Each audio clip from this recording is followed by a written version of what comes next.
The Fed decision is out, and it had a few minor surprises in it, but overall, pretty much as expected. No change to interest rates. The statement was fairly neutral. It recognized the slowdown in employment growth, but also the falling unemployment rate. The slowdown in employment growth, but growing parts of the broader economy. So overall, the Fed seems to be fairly keeping its options open here. The Street is taking this as a neutral to slightly dovish report. There were a couple of dovish signs and not as many hawkish signs as people would have liked to signal a July increase. So some of the dovish things, there were no hawkish dissenters this time, unlike the previous meeting. Everybody voted the party line this time around. There was a small cut to the Fed's GDP forecast for this year to 2% from 2.2%. And also I'm going to show the dot plot of Fed member expectations here. And we'll see that nobody calling for the rates to stay flat for the rest of the year. This is what the bond market thinks is down here. However, one rate hike, we have 6 members. 2 rate hikes, we have 9 members. And then we still have 2 members calling for more than 2 rate hikes, although I think that's going to be pretty difficult in light of the fact that September and October still look unlikely for rate hikes, considering that they're coming in the middle of the U.S. election campaign. If they want to hit 2 this year, they pretty much need to be July and December, because September and October are pretty much out for any actions by the Fed. Looking at how the markets are reacting to this, here we can see that we had an initial pop on the news in the S&P 500, and then since then we've seen stocks pretty much come back to where they started. If we look at the US dollar index here, the same sort of thing. We had an initial plunge on the news, and it's actually still kind of drifting lower, but overall the trend in US dollar remains sideways. It's still sitting in the center of this 94 to 96 range, slightly in the lower half, and this still suggests currency markets are expecting 2 rate hikes this year. So July does remain, at least to currency traders, still an open meeting for a potential rate hike, depending on how the data comes. The next big data point that'll really give an indication of whether July is on or not will be the Fed funds the non-farm payrolls announcement coming on July the 8th. If we get a big rebound in jobs or a big upward revision to the low June number, that could put July a rate hike back on the table. If July employment stays soft, then that could give the Fed more reason to pause. The statement did not mention anything whatsoever about overseas developments, overseas risks, not a word about China, not a word about Brexit. They totally stayed clear of all of that, focused mainly on employment and inflation, their dual mandate. Now looking forward, we've got the Bank of Japan meeting today, and that could be significant as well, because we've seen now, and I'll show dollar yen, that with the I shall show in the minute chart first.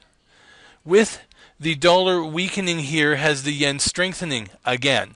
And it's getting to be a real problem for Japan, because they have these big QE programs going on. They want to stimulate their economy, and it's hard to. But offsetting that is this drag from their rising currency. U.S. dollar yen going down means yen's going up, and now they're in here down around 105, and they're retesting this hammer low from back at the beginning of May. So meanwhile we've got RSI continuing to suggest downward pressure increasing. We break this 105.30, you could see 105 or potentially this could measure lower. This could measure 105.67. I mean, this could measure to 103, 100. I mean, who knows? But the point is that if this starts to break, then you could see more appreciation in the yen relative to the dollar. So now Bank of Japan Governor Kuroda is stuck, and he has a real dilemma, because the question now is, how do you block this? How do you slow the growth in the yen? The Fed has stayed dovish, so that didn't help the U.S. dollar side of this. And on top of that, so you're past the G7 meeting. They got through it without any big fights over a currency appreciation or devaluation. In fact, the yen's been appreciating through much of this year after dropping off in 2015.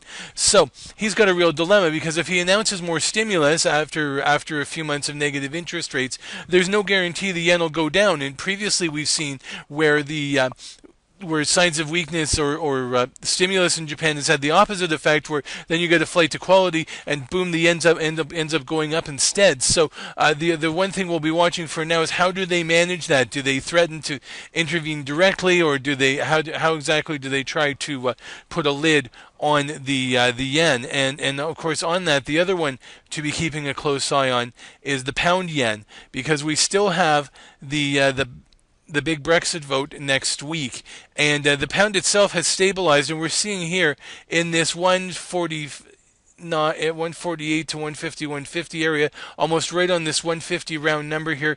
Doji candle today, so the downward pressure we'd seen seems to be starting to fade here, and bulls and bears coming back into balance, support coming back in. RSI is close to oversold, so this could be ready for stabilization or a bit of a rebound, but we could still see this pair quite active. But if the Bank of Japan doesn't find a way to try and put a lid on the yen, then we could still see this continue to trend lower.